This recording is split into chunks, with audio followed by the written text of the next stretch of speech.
No, we are very happy that more and more people want to come to the forum.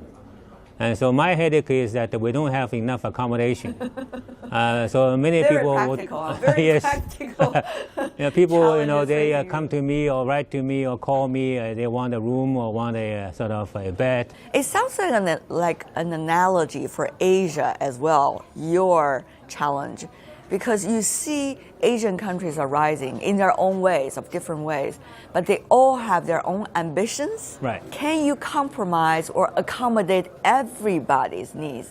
That's a big question. If not, there might be some problems. Asian countries all know, they are aware that there is a long way to go. It is true that they have all grown up. They have been developing very fast. Asia has been the fastest growing area in the world. But comparatively speaking, that's compared with their own past. If you compare that with more developed countries, so there is still a very big gap.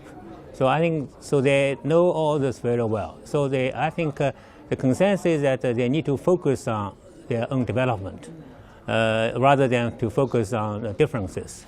Otherwise, time will be wasted and efforts will be, energy would be also wasted. As China is getting ever bigger, smaller countries would ask China saying, well, why can't you just make a minor compromise? You're such a big country. What kind of compromise? For example, energy exploration and also boundary issues. Boundary issues are different from other issues.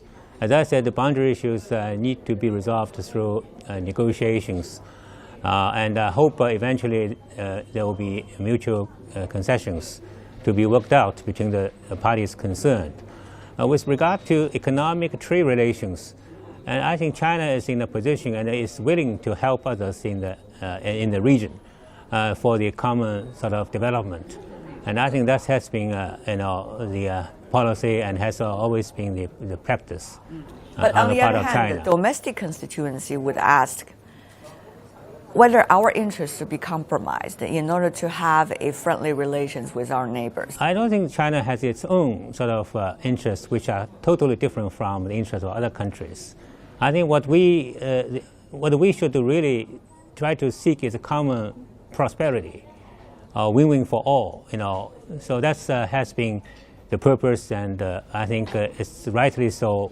The government has made it very clear